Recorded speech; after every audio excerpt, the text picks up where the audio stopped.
Assalamualaikum warahmatullahi wabarakatuh.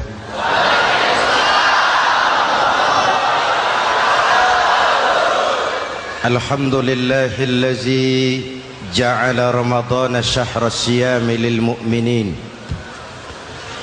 Wassalatu wassalamu ala asyrafil mursalin Sayyidina Muhammadin wa ala alihi wa sahbihi ajma'in, amma ba'du. Para ulama yang saya muliakan, para pejabat baik sipil maupun militer yang saya hormati, alhamdulillah malam ini atas izin Allah, mudah-mudahan yang kita laksanakan ini merupakan bagian dari amal ibadah kita di bulan suci Ramadan ini.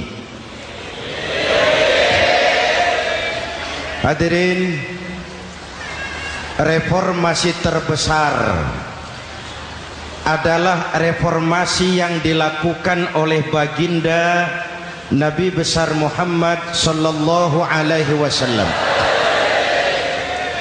23 tahun merombak satu bangsa biadab menjadi bangsa beradab, merombak umat yang terpecah belah menjadi umat yang bersatu, merombak masyarakat yang tenggelam dalam kemusyrikan menjadi umat yang bertauhid. Reformasi besar apa yang dilaksanakan oleh Rasul dan apa hubungannya dengan kita sekarang? Ini yang ingin saya sampaikan malam ini. Pertama, beliau melaksanakan reformasi akidah, membebaskan manusia dari kemusyrikan, menyelamatkan manusia dari ketergantungan kepada benda. 13 tahun beliau berjuang di kota Makkah hanya untuk menanamkan la ilaha illallah Muhammadur Rasulullah.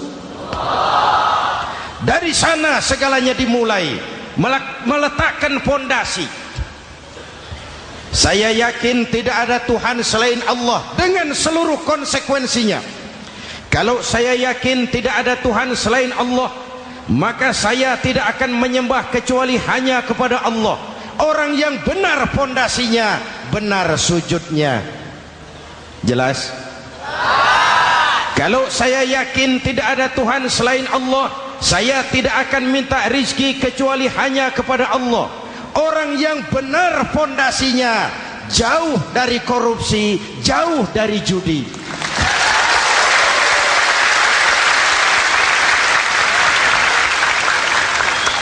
Kalau saya yakin tidak ada Tuhan selain Allah, saya tidak akan menggantungkan hidup kecuali hanya kepada Allah.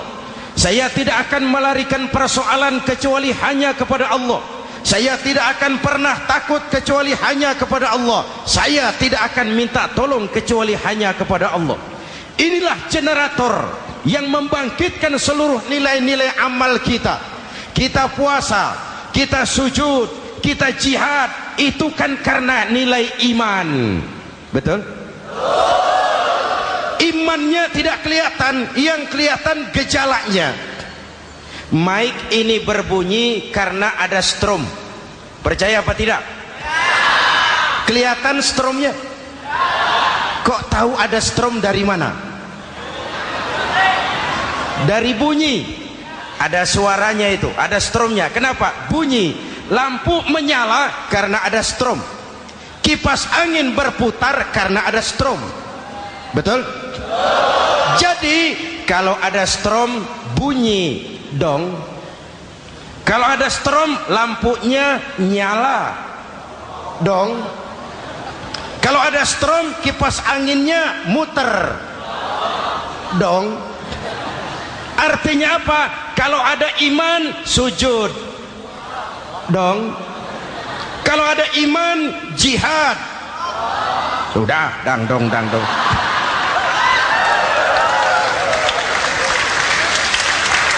Seluruh amaliyah kita hanya refleksi dari nilai-nilai keimanan, maka dimulai dengan fondasi. Kalau fondasi kuat, apapun yang mau dibangun aman. Kalau fondasi rapuh, apa yang mau dibangun di atas fondasi yang rapuh? Karena itu, dengan tabligh akbar ini, pesan pertama saya, mari jaga nilai-nilai iman kita. Kita masih bergelut dengan zaman susah. Judi kembali merebak, narkoba meracuni remaja dan pemuda-pemudi kita, padahal dua-duanya sumber segala macam kemaksiatan. Judi mendidik orang jadi malas, dan sejarah belum pernah mencatat ada orang jadi kaya karena judi. Yang bangkrut, yang kere, yang melarat banyak.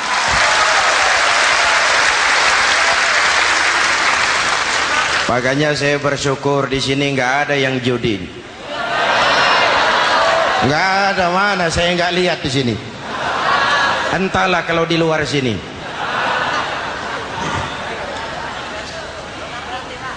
Judi itu penyakit, kalahnya bikin penasaran, menangnya bikin ketagihan. Itulah penyakitnya. Makanya lebih baik makan singkong betulan daripada makan roti mimpi. Ayo, makan singkong betulan, makan roti mimpi, lebih baik mana? Lebih baik makan roti betulan, Mas. Maksud saya, uang 4-5 ribu rupiah itu daripada belikan togel, daripada dibelikan pakong, daripada dibelikan macam-macam undian judi, lebih baik dibelikan beras, makan sama-sama. Hadirin yang saya hormati, karena iman kita hidup, untuk iman kita berjuang, dalam iman kita ingin kembali menghadap Allah Subhanahu. Dahulu pun orang-orang tua kita berjuang memerdekakan negeri tercinta ini. Apa faktor penggerak utamanya? Iman. Imanlah yang mengajarkan orang-orang tua kita, hubbul watan minal iman. Cinta tanah air bagian daripada iman. Lah, tanah air kita kan bukan Aljazair. Tanah air kita bukan Palestina. Tanah air kita bukan Mesir. Tanah air kita mencintai Indonesia bagian daripada iman. Yang datang menjajah kebetulan kafir. Nah ini, bertemulah cinta tanah air dengan semangat jihad yang diajarkan agama. Lalu bangkitlah para ulama, bangkitlah para kiai, bangkitlah para santri, berjuang memerdekakan negara tercinta ini. Saya tanya lagi, orang-orang tua kita dahulu berjuang melawan penjajah, senjatanya apa? Bambu runcing. Jenderal mana mau taruhan? Bambu runcing merdeka melawan tank. Bambu runcing merdeka melawan meriam. Bambu runcing merdeka melawan tentara-tentara profesional yang terlatih dengan baik. Menurut logika tidak mungkin, menurut kebiasaan tidak bisa, menurut rasio impossible. Entoh nyatanya kita merdeka. Lalu para pendiri Indonesia dengan jujur mencantumkan dalam mukaddimah Undang-Undang Dasar Negara kita kalimat yang berbunyi, dengan berkat rahmat Allah yang Maha Kuasa. Ada tidak itu dalam pembukaan Undang-Undang Dasar? Ada apa tidak? Pokoknya biar belum pernah baca, ada gitu saja sudah, ya, biar lancar urusan. Saya yakin kalimat ini bukan lipstick, not decoration only. Kalimat ini pengakuan moral, pengakuan batin yang sangat jujur dari para pendiri Indonesia bahwa Allah campur tangan dalam proses kemerdekaan. Kalau tidak, nggak ada ceritanya bambu runcing merdeka melawan tank.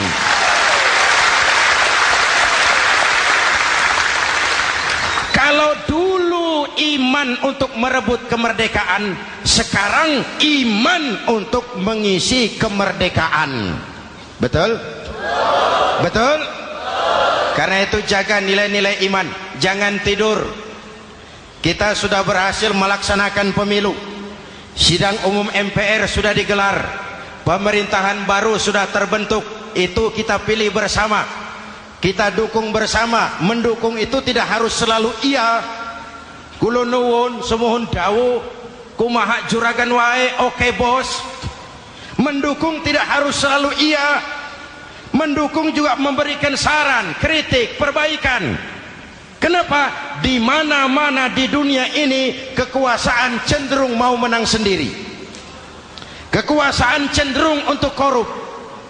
Karena itu kalau kita cinta kepada pemerintah, kita harus mengawasi jalannya pemerintahan kita ini.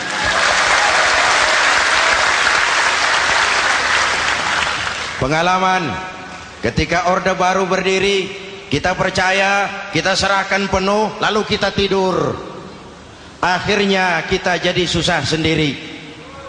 Betul? Umat Islam tidak boleh jatuh dua kali di tempat yang sama. Hari ini lewat sini jatuh wajar, belum tahu barangkali. Besok lewat sini lagi jatuh lagi, goblok tenan. Masa jatuh dua kali di tempat yang sama itu bagaimana? Hadirin yang saya hormati, nilai-nilai iman, intan paling mahal, mutiara paling berharga, tidak lain nilai iman. Imanlah yang menyebabkan kita gembira menyambut datangnya Ramadan, menyingsingkan lengan baju, menghamparkan sajadah, melakukan pendekatan yang intens kepada Allah. Kenapa? Kita mengerti nilai Ramadan. Tempo hari saya berikan contoh. Di tangan kanan saudara ada berlian, harganya 50 juta. Di tangan kiri saudara ada rumput seikat. Berlian dan rumput ini taruh di depan kambing. Kira-kira mana yang diambil kambing? Rumput, dasar kambing. Kambing tidak ngerti nilai berlian. Padahal kalau kambing sedikit mau pakai otak. Kalau berlian yang saya ambil, kata kambing, lalu saya bawa ke pasar, kemudian saya jual, harganya 30 juta, lalu dibelikan rumput, dapat rumput sekabupaten. Tapi kambing tidak ngerti nilai berlian. Yang kambing tahu cuma rumput. Kenapa? Hidup kambing cuma melayani perut. Maka kata Imam Ali karramallahu wajhah, orang yang hidupnya hanya untuk melayani perut,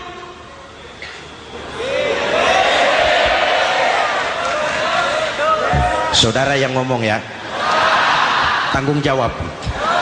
Saya kan cuma mulai, kenapa diterusin?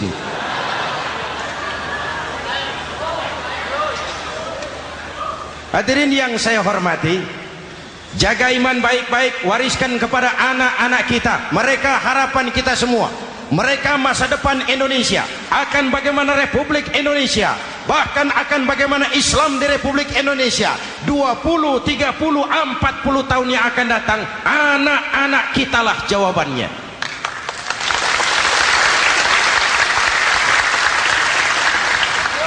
Mereka mau jadi apa, persilahkan, asal iman merupakan landasan hidupnya. Anak-anak kita boleh jadi jenderal asal jenderal beriman, boleh jadi pejabat, pejabat beriman, jadi pengusaha, pengusaha beriman. Kalau iman landasannya aman. Jadi pengusaha, pengusaha beriman, insya Allah timbangannya tidak curang, ekonomi lancar, masyarakat tenang. Jadi petani, petani beriman, insya Allah tidak menggarap tanah yang bukan miliknya.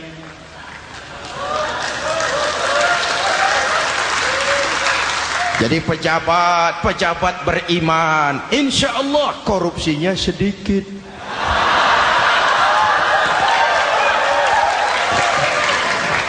Jadi jenderal, jenderal beriman, insya Allah berjuangnya bersama ulama, bukan nangkepi ulama.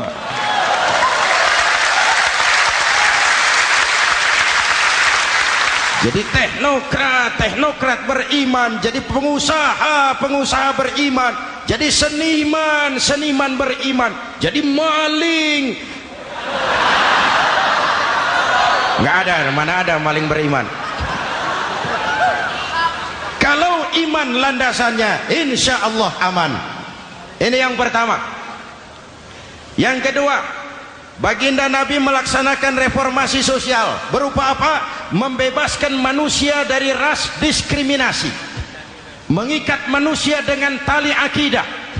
Diciptakan kita dari laki-laki dan perempuan, dijadikan kita bersuku-suku dan berbangsa-bangsa. Bahkan Quran memulai dengan kalimat syu'ub, wa ja'alnakum syu'uban wa qabaila. Kami jadikan kamu berbangsa-bangsa dan bersuku-suku agar kamu saling mengenal satu dengan yang lain. Saya ingin mengulangi imbauan saya, mari kita tingkatkan kerukunan. 3 macam kerukunan. Pertama, rukun antar umat seagama. Sesama muslim harus rukun. Ya Pak? Ya Bu?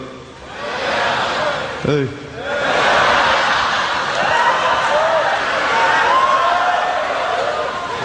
Malam ini saya tidak merasa sebagai tamu di sini. Saya hanya keluarga di tengah-tengah keluarganya.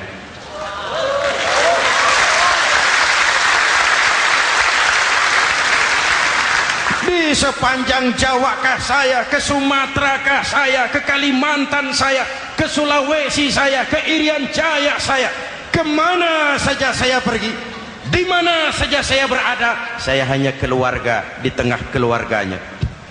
Sebagai muslim kita terikat akidah. Sebagai bangsa kita punya komitmen. Kita ingin bersatu nusa, satu bangsa, satu. Inilah kita. Hadirin yang saya hormati, rukun antar umat seagama. Hura-hura pemilu sudah lewat, ekses-eksesnya harus kita hilangkan. Boleh jadi kemarin-kemarin karena berbeda kaos sama teman gak teguran. Yang sudah-sudah, yang penting sekarang ke depan. Sudah capek kita rakyat diobok-obok. Sudah datang saatnya kita meluruskan saf, merapatkan barisan, menggalang semangat kebersamaan. Rukun antar umat seagama. Begitulah malam ini saya hadir di tengah keluarga sendiri. Yang mengikat kita apa? Akidah. Di masjid kita ditemukan, dan inilah simbol kehidupan umat. Tadi kita sholat isya dan taraweh di sini, menghadap ke arah yang sama, menyembah Allah Tuhan yang sama, melakukan gerak yang sama, membaca bacaan yang sama, dengan bahasa yang sama. Betul? Tapi kita datang dari segala penjuru. Kita datang dari sebelah lor, sebelah kidul, sebelah wetan, sebelah kulon. Di sini di masjid ini kita menghadap ke arah yang sama. Kita yang hadir di sini boleh jadi ada yang dari Sumatera, Kalimantan, Sulawesi, Irian Jaya, tapi kita adalah Indonesia. Jelas? Jelas? Saya sering kasih contoh, coba kalau sholat pakai bahasa masing-masing, ramai masjid, bingung malaikat. Ini Indonesia ramai karena tiap provinsi sholat pakai bahasa masing-masing. Kalau Riau bicara sendiri, Ambon bicara sendiri, Aceh bicara sendiri, Irian bicara sendiri, ramai masjid. Jelas? Jelas? Yang imam pakai bahasa Indonesia, takbir, Tuhan yang maha besar. Gagah sekali, bingung malaikat. Kembali kita kalau sholat pakai bahasa masing-masing. Betapa ramainya masjid. Itu cermin dari bangsa yang tidak bisa menjaga kesatuan dan persatuan. Uni Soviet almarhum Al-Mal'un itu negara adidaya, negara adikuasa, bersama-sama dengan Amerika menjadi polisi dunia. Tetapi kemudian dihantam oleh glasnost yang kebablasan, Gorbachev terpental, Soviet pecah jadi negara kecil berkeping-keping. mimpi mengembalikan Soviet seperti dulu. Begitulah kalau kita biarkan benih-benih disintegrasi ini terus berkembang, tidak ada lem perekat, maka kita akan pecah berkeping-keping dan kita akan jadi satu bangsa yang kecil. Oleh karena itu, yang pertama, jaga kerukunan antar umat seagama. Berbeda pendapat boleh, berpecah belah jangan. Berbeda partai oke, tapi berbeda dalam wawasan bernegara jangan. Jujur saja, saya kemarin musim pemilu itu sudah agak pesimis melihat. Batin saya menjerit, ya Allah, kenapa umat jadi begini? Kenapa umat harus terkotak-kotak? Terlalu banyak partai-partai Islam waktu itu, 20 lebih. Begitu sidang umum MPR berjalan, saya mulai melihat titik optimisme. Ada yang mengkristal, di mana orang tidak lagi melihat partainya, tetapi melihat nilai-nilai imannya. Itulah yang memang utama buat kita.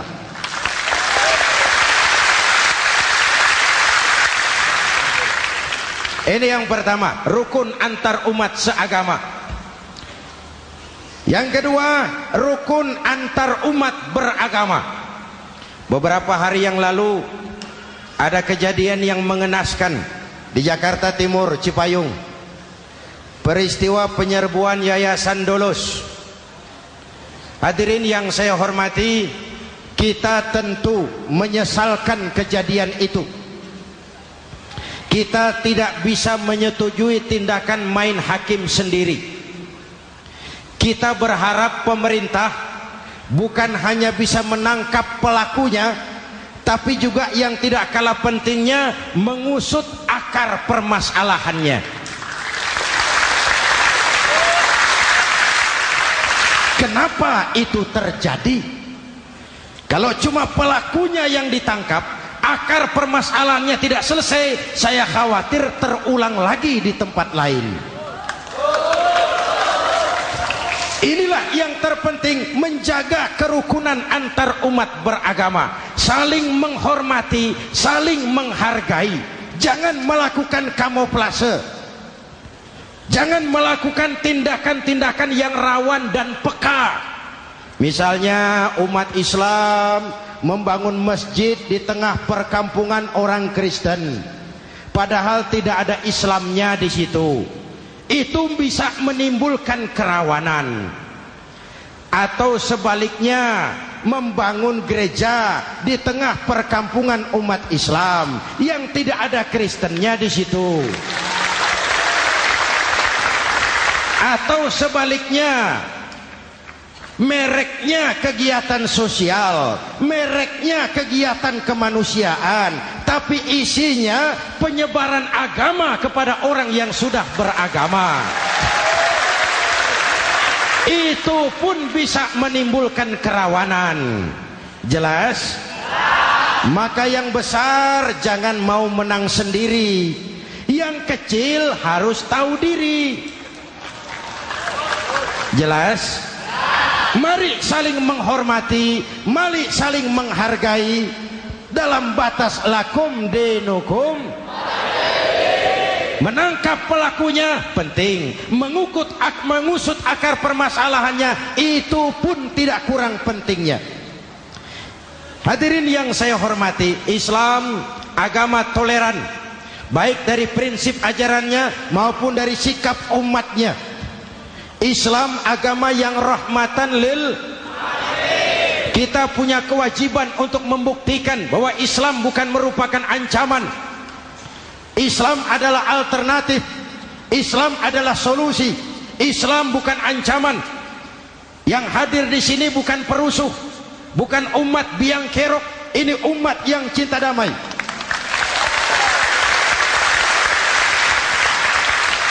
Ini umat yang tidak pernah mencari-cari musuh, tapi juga tidak akan pernah lari kalau bertemu musuh.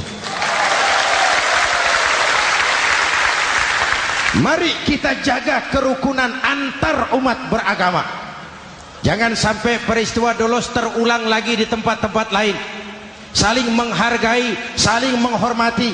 Jangan main hakim sendiri. tapi juga jangan mau menang sendiri. Hadirin yang saya hormati, dengan menjaga kerukunan antar umat beragama, akar keutuhan kita sebagai bangsa semakin terpelihara. Lalu yang ketiga, rukun antar umat beragama dengan pemerintah. Tadi kita sholat di sini ada imam, ada makmum, betul? Kalau makmum siapa saja boleh, Mas. Tidak ada pemilihan makmum. Fikih itu ketat kalau sudah memilih imam. Nih makmum siapa saja. Pak, itu orang pemabuk itu, boleh jadi makmum. Suka mencuri, Pak, boleh jadi makmum. Bacaannya tidak fasih, boleh jadi makmum.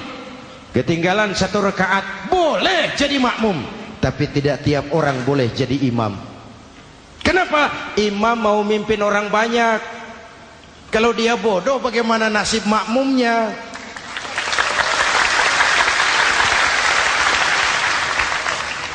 Ada karikatur di Medan, pernah kejadian anak kecil disuruh sholat sama ibunya.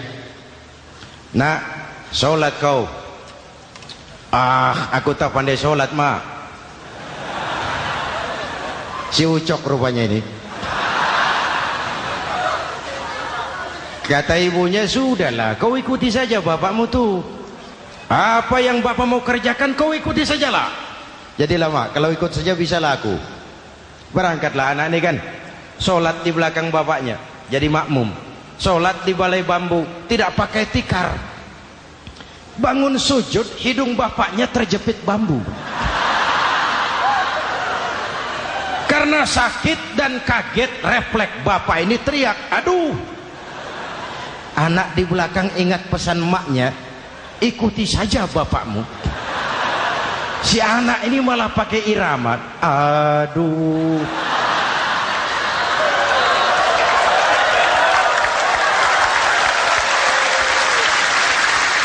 Lah, ada yang lebih gendeng lagi. Mendengar anaknya mengaduh, bapaknya menoleh ke belakang.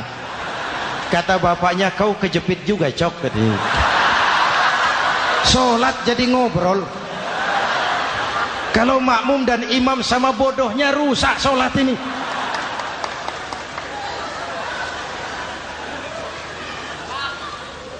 Hadirin yang saya hormati, rukun antar umat beragama dengan pemerintah, pemerintah yang legitimate, yang dihasilkan lewat proses demokrasi. Benarnya kita dukung, salahnya kita tegur, kita kritik, kita perbaiki, kita berikan saran-saran yang baik. Sekali lagi, jangan tidur. Sudah lewat masanya. Kemarin-kemarin kita menghadapi satu masa yang penuh krusial. Sudah datang saatnya kita bersama-sama bahu-membahu mengatasi kesulitan besar yang tengah kita hadapi sekarang ini. Dengan 3 kerukunan ini, insya Allah keutuhan kita sebagai bangsa akan lebih terpelihara. Ini reformasi kedua. Dalam konteks kita sekarang, menjaga semangat kebersamaan. Saya sering mempopulerkan di masyarakat kita, umat Islam, bangsa Indonesia seperti 5 jari ini. Kalau kompak, apa yang tidak terpegang? Tapi kalau berpecah belah, apa yang mau dipegang? Yang ini namanya ibu jari. Umaro ini, pemerintah. Kerja apa saja kalau sudah diginikan pemerintah, lumayan. Diginikan kiamat, Mas. Legalitas. Umaro. Yang ini telunjuk, alat untuk menunjuk. Ini orang yang punya uang, orang kaya, para pengusaha, investor. Kita perlu untuk memulihkan roda perekonomian kita. Di mana-mana kalau orang sugih nunjuk, lancar urusan, Pak. Coba kita yang melarat nunjuk-nunjuk ini, nggak laku. Makanya kata orang, serba salah jadi orang susah, tapi lebih susah jadi orang serba salah. Serba salah jadi orang susah, tapi lebih susah jadi orang serba salah. Telunjuk. Yang ini jari tengah lah ini, di tengah dia, ke kanan tidak, ke kiri tidak. milik semua golongan ini, netral. Siapa ini? TNI. Siapa ini? Cendekiawan. Siapa ini? Ulama idealnya itu. Milik semua, tidak kemana-mana tapi ada di mana-mana. Nggak bisa diajak suitan ini. Nggak ada anak-anak main kelereng suitnya begitu, itu nggak ada.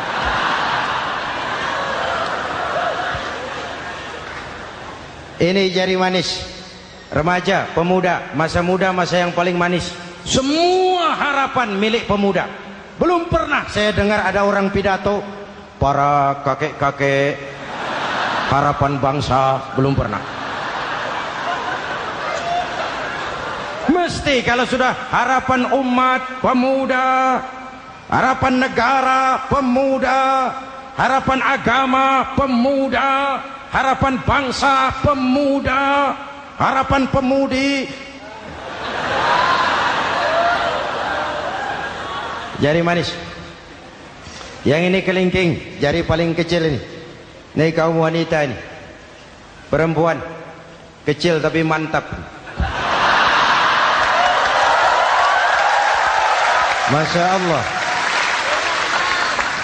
Ini ibu jari ini besar ini.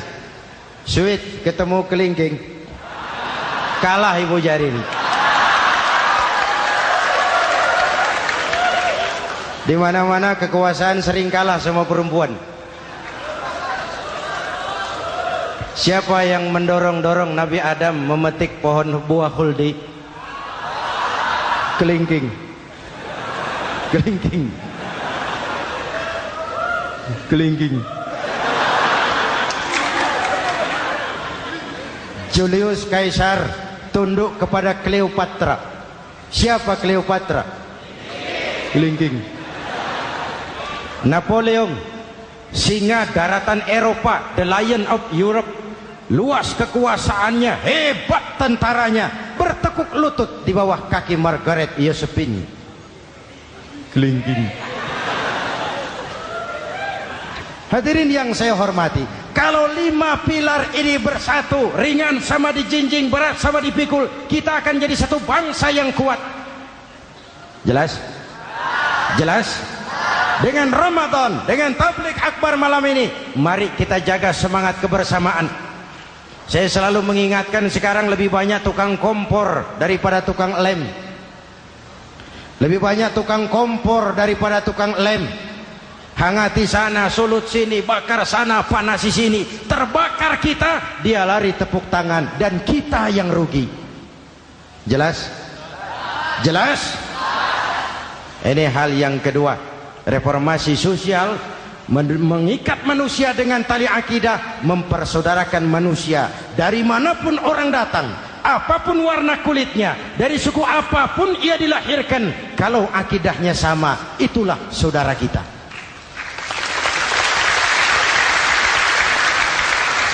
Kembangkan terus kerukunan antar umat seagama, antar umat beragama, dan antar umat beragama dengan pemerintah. Muslim bagaikan satu tubuh. Jikalau yang satu sakit, yang lain ikut merasakan sakit. Muslim bagaikan sebuah bangunan, yang satu sama lain harus saling memperkuat.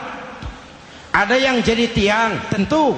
Ada yang jadi pintu, memang. Ada yang jadi genteng, iya. Tapi satu sama lain harus saling memperkuat. Tidak bisa genteng ngomong sama tiang. Kata genteng, saudara tiang, kamu sih enak. Saya setengah mati, kata genteng. Hujan kehujanan, panas kepanasan. Kadang-kadang anak-anak nakal saya dilontari batu. Kata genteng.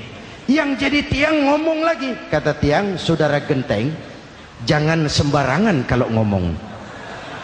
Kamu kira kamu bisa nongkrong di atas? Itu gara-gara siapa, genteng? Aku yang topang dari bawah, kata tiang. Kamu jadi anggota DPR, jadi anggota MPR, jadi pejabat, kami rakyat yang angkat.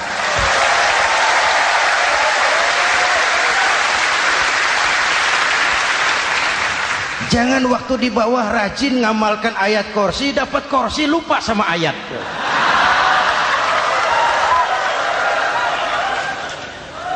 Mari ringan sama kita jinjing, berat sama kita pikul, duduk ya kita sama rendah, berdiri kita sama tegak. Tidak ada warga negara kelas 1 di Republik ini. Ini reformasi kedua. Yang ketiga, reformasi menegakkan keadilan, menyelamatkan manusia dari kezaliman. Sebelum Islam datang, sebelum Rasul datang, manusia dibedakan oleh hartanya, manusia dibedakan oleh warna kulitnya, manusia dibedakan oleh keturunannya. Beliau dengan tegas mengajarkan, innallaha la yanzuru ila suwarikum wala ila amwalikum walakin yanzuru ila qulubikum wa a'malikum. Allah tidak melihat potonganmu, Allah tidak melihat hartamu, yang Allah lihat itu hatimu dan amal perbuatan.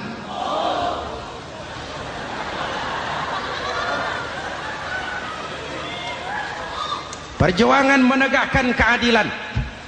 Hadirin yang saya hormati, itulah yang menyebabkan reformasi kita menggelinding, menuntut keadilan, baik keadilan di bidang politik, keadilan di bidang ekonomi, keadilan di bidang hukum. Nabi pernah mengingatkan, hakim, kata Nabi, itu ada 3 macam. Al-qudatu salasatun. Hakim ada 3 macam. 1 di surga, 2 di neraka. Hadirin yang saya hormati, siapa yang hakim ke surga itu?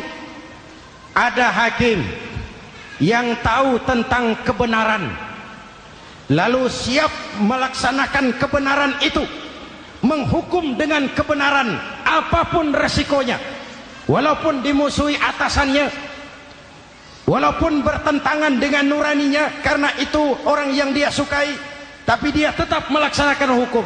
Hakim yang mengerti tentang kebenaran sesuatu lalu melaksanakan hukum dengan kebenaran itu yang akan sampai ke surga.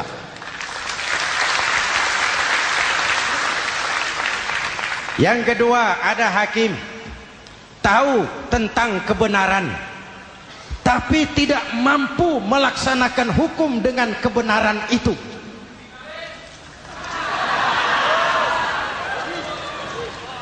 Tahu sesuatu itu benar tetapi tidak punya nurani untuk membela kebenaran, mengetahui kebenaran tapi tidak berdaya untuk memperjuangkan kebenaran. Akhirnya hukum dikebiri, yang salah jadi benar, yang benar jadi salah. Itulah realita yang kita rasakan selama ini. Yang baca Quran dengan suara merdu dapat piala, yang mengamalkan Quran dengan konsekuen dapat penjara, yang berteriak-teriak menegakkan keadilan dianggap aneh, yang korupsi habis-habisan hidup terhormat.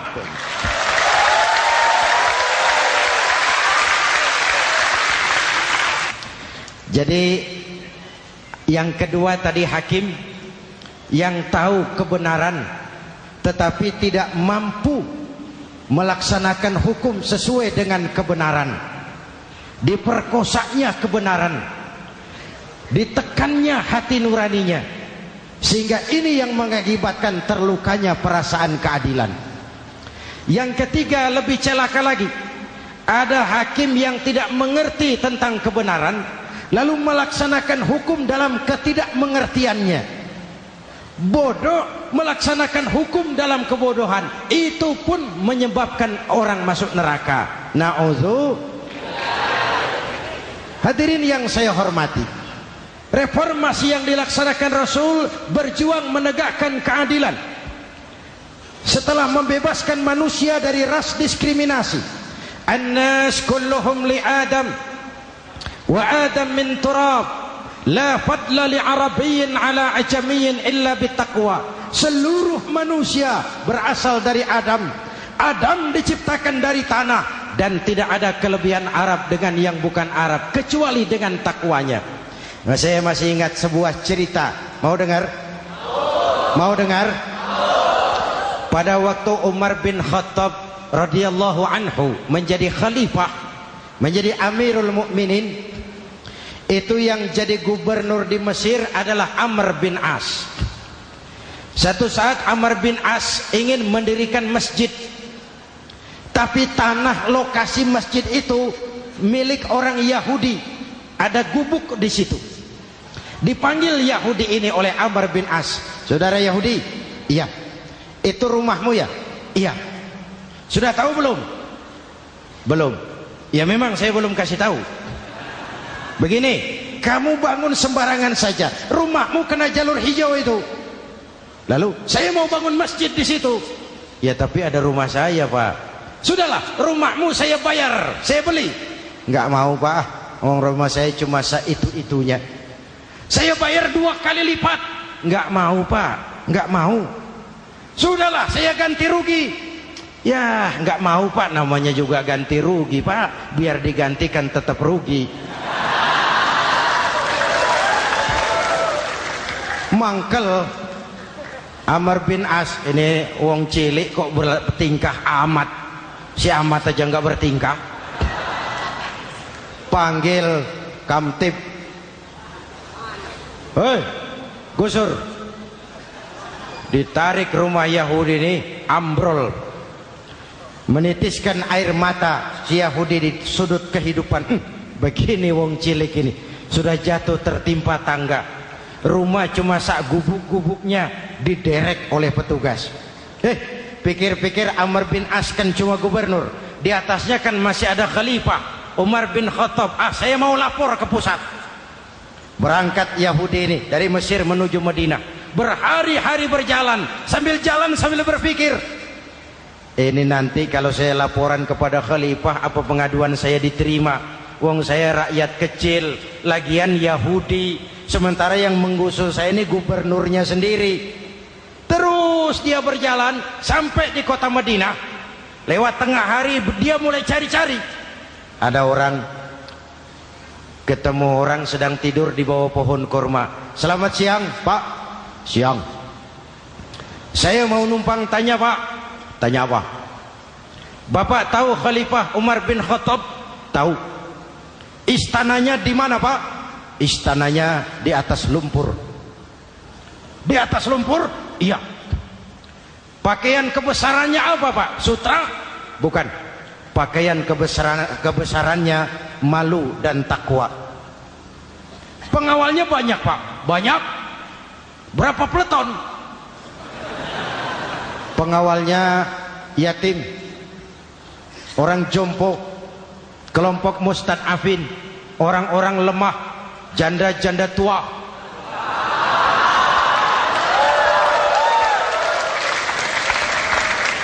Itu pengawalnya.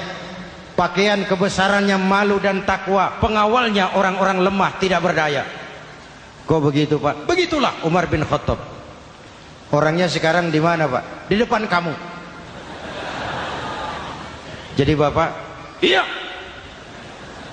Bapak? Iya. Saya Umar. Ada apa, Mas? Oh, yang datang dari Semarang waktu itu. Gini loh, Pak, saya mau menuntut keadilan. Keadilan kenapa? Gubernur Bapak Amr bin As itu, Pak, zolim. Kenapa dia? Gubuk saya main tarik saja, runtuh. Saya nggak punya rumah lagi, wong saya ini golongan makmur, cuma rumah sama sumur. Lalu untuk apa? Katanya dia mau bangun masjid di situ, Pak. Dipaksanya rumah kamu ditarik sampai runtuh. Iya. Yahudi. Ya, Pak. Itu ada tempat sampah ya. Betul, Pak. Di situ banyak tulang unta. Coba kau cari satu tulang unta bawa ke sini. Bingung Yahudi. Pak, saya jauh-jauh dari Mesir ke sini ini mau cari keadilan. Kalau tulang unta di Mesir juga banyak, Pak. Sudahlah, kau ambil saja tulang itu. Berangkat Yahudi penuh tanda tanya, ambil sebuah tulang unta, diberikan kepada Khalifah Umar bin Khattab. Tulang ini diambil, Umar hunus pedangnya, dengan ujung pedang dibuat garis lurus di atas tulang unta itu. Rat. Selesai. Yahudi, iya Pak, sekarang kau kembali ke Mesir, serahkan tulang ini kepada Umar bin Amr bin As. Makin bingung Yahudi. Jauh-jauh datang kemari kira mau dapat keadilan, cuma dapat tulang. Ya sudahlah, namanya wong cilik. Berangkat dia pulang ke Mesir. Berhari-hari sampai di Mesir. Pak Gubernur, ya lapor. Ada apa Yahudi? Saya dari pusat. Loh, kamu dari Madinah? Iya Pak. Ngapain sih kamu ke sana-sana? Nuntut keadilan. Kamu bertemu Khalifah? Ketemu Pak. Terus? Tulang.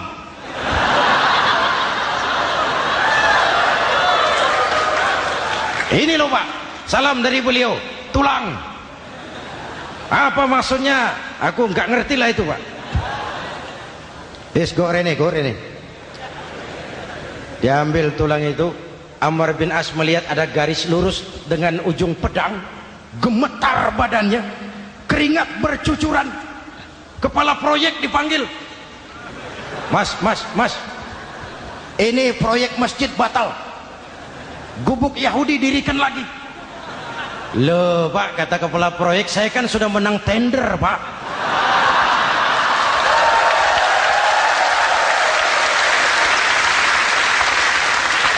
Wes, nggak ada urusan, sampean mau menang mau kalah tender, proyek batal. Itu gubuknya Yahudi dirikan lagi. Yahudi makin bingung. Ada gubernur dapat tulang gemeter. Pak Gob, ya, sebenarnya apa yang terjadi? Apa-apa? Kamu sedikit-sedikit main pusat.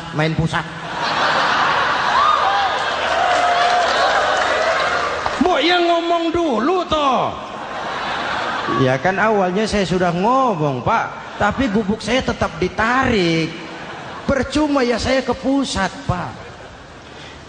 Saya dapat teguran keras dari Khalifah. Tahu kau apa artinya ini? Seolah beliau berkata, "Hei Amr bin As, jangan mentang-mentang sedang berkuasa kau bertindak seenakmu. Berlaku lurus dan adillah kamu seperti lurusnya garis di atas tulang ini."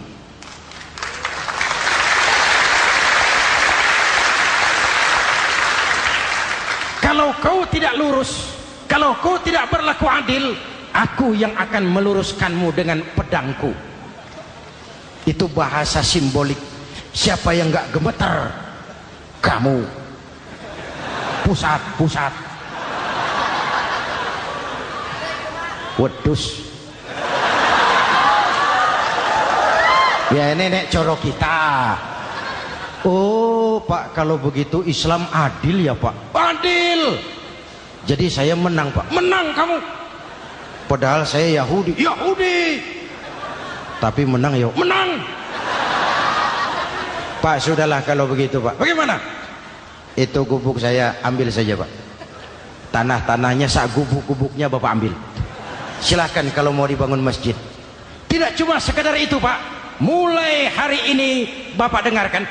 Asyhadu an la ilaha illallah wa asyhadu anna Muhammadar Rasulullah.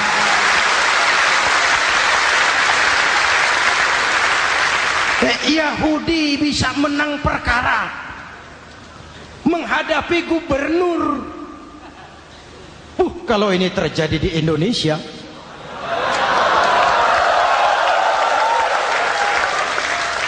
amin.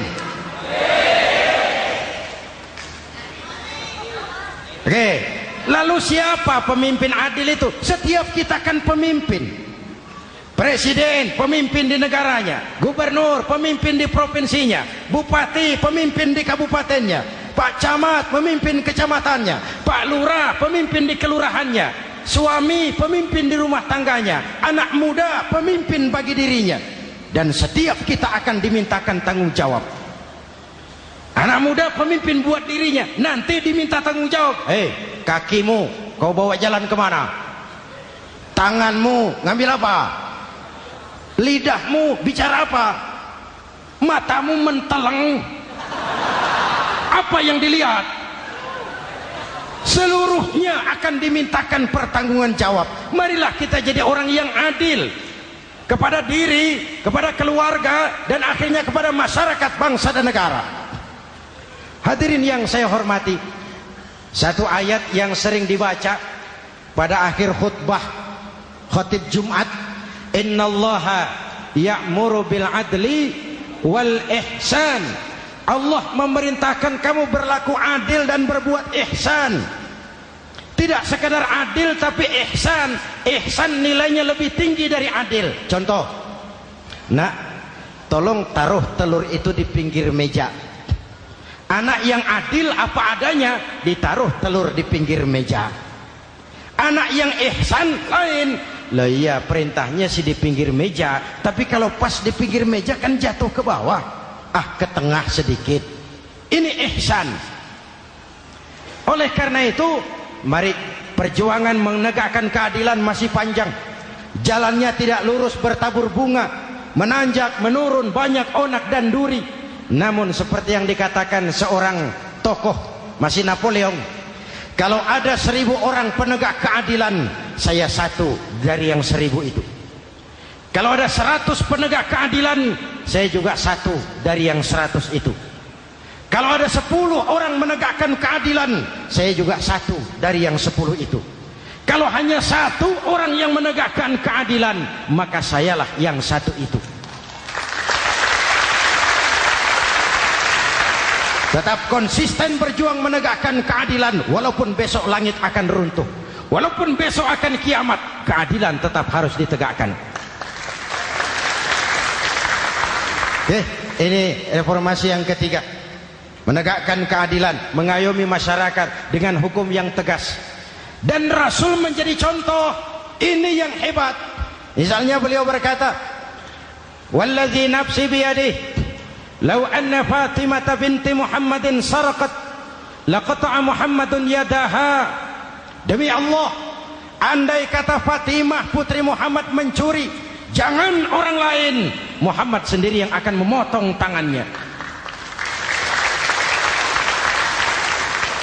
Hukum berwibawa, masyarakat terlindungi. Kenapa? Nabi jadi contoh. Jelas? Beliau mengajarkan orang beramal. Kepada putrinya beliau mengatakan apa? I'mali ya Fatimah, i'mali fa inni la ughni anki minallahi syai'a. Fatimah, beramal kau. Fatimah, beramal kau. Fatimah, solat kau. Fatimah, puasa kau. Fatimah, zakat kau. Fatimah, haji kau. Kalau kau tidak beramal Fatimah, aku ayahmu Rasulullah tidak akan sanggup membelamu di akhirat nanti. Ini keadilan. Tidak mentang-mentang putri kesayangan Nabi lalu sudah Fatimah kamu nggak sholat nggak apa-apa, nanti di akhirat ada papi. Jauh dari semangat nepotisme.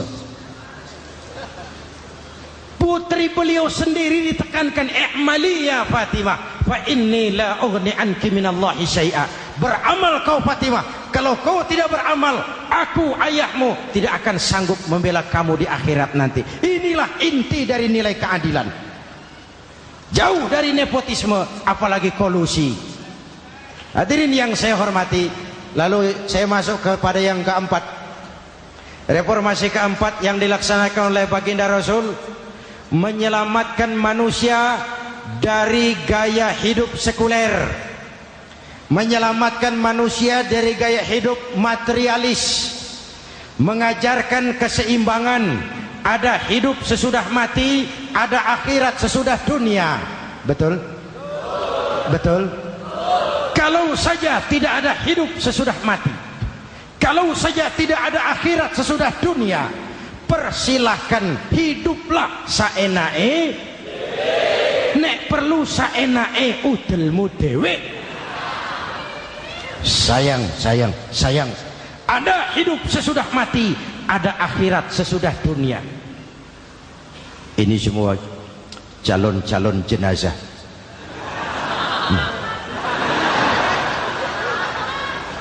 calon lurah belum tentu jadi lurah, calon gubernur yang antri panjang, calon menteri mimpi, calon jenazah pasti.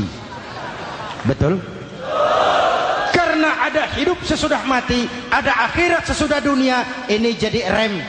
Saya kepengen kaya, tapi kalau menipu orang bagaimana di kubur? Saya kepengen naik pangkat, tapi kalau memfitnah orang bagaimana di akhirat? Melahirkan disiplin. Tujuan keyakinan akhirat mewarnai cara kita hidup di dunia. Hadirin, mari kita berdoa. Semoga semua yang hadir di sini dikuatkan iman dan Islam, dikokohkan kesatuan dan persatuan, dimurahkan rezeki untuk meningkatkan ibadah. Al-Fatihah. Bismillahirrahmanirrahim. Alhamdulillahi rabbil alamin. Ar-Rahmanir-Rahim. Maliki yaumiddin. Iyyaka na'budu wa iyyaka nasta'in. Ihdinas siratal mustaqim. Siratal ladzina an'amta 'alaihim ghairil maghdubi 'alaihim waladdallin. Amin.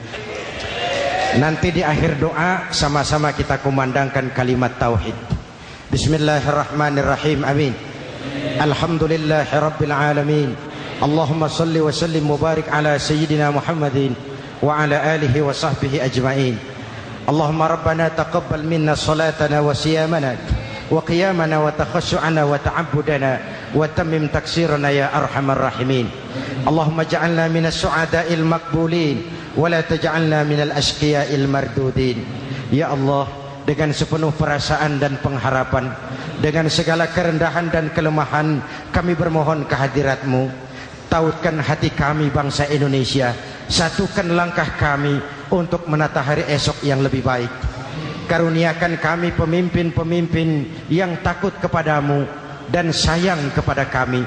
Berikan mereka kekuatan zahir dan batin untuk membawa kami rakyat dan bangsa Indonesia keluar dari kesulitan besar ini menuju masyarakat yang adil dalam kemakmuran dan makmur dalam keadilan di bawah naungan ridha-Mu. Ya Allah, selamatkan kami dari perpecahan, selamatkan kami dari pertikaian, selamatkan kami dari bahaya kemunkaran dan kezaliman. Rabbana hab lana min azwajina wa dhurriyyatina qurrata a'yun waj'alna lil muttaqina imama. Afdalu ma qultuhu ana wan nabiyyuna min qabli. La ilaha illallah.